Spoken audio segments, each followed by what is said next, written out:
So I saw this news that 11 state PDP governors has taken the federal government of Nigeria to court on the issue of the state of emergency that was declared in Rivers State and the removal of Governor Fubara. Una know say normally na 36 states na dey dis country. So out of that 36 states now, PDP is only holding 12 states, which include Rivers State.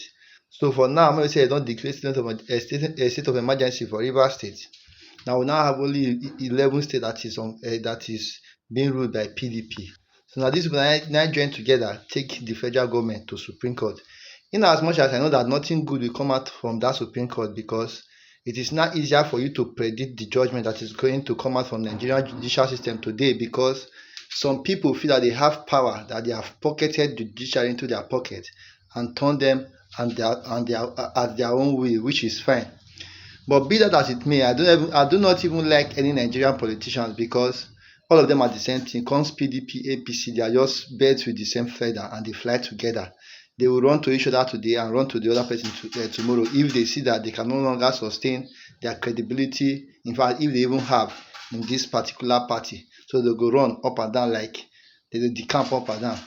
So with this being said, I like the way that they took federal government to court, so that we should establish a fact that if the president so much have the right to even remove a democratically elected governor of a state because saying declare state of emergency.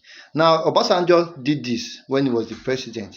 Now, people are now using that fact, because one thing we should remember, that anything we do in this life, that history will tell.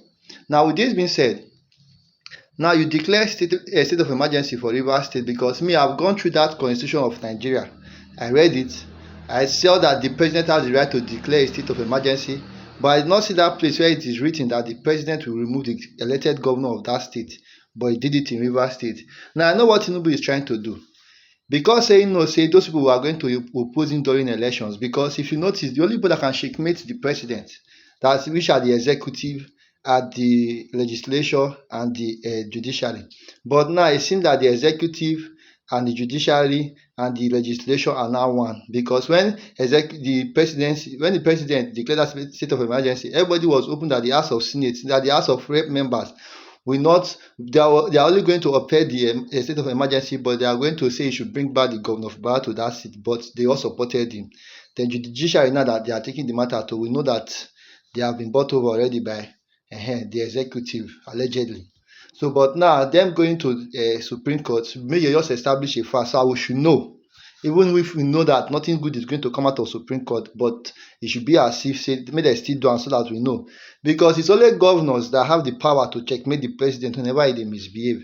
So I feel he's trying to silence the governors, because he knows say come 2027 election, nobody go vote for, nobody would like to vote him back. So the only way he's going to win the election is to do the normal thing that he used to do.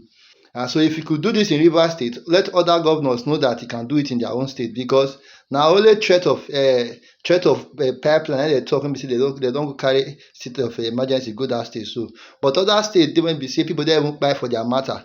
Fulani herdsmen no one let them stay. Till now, nothing has been done. No only news they will come outside, I can't talk, but on reality, on ground, people see they run, come on for that state. With this being said, Nigeria is for all of us. We the watch.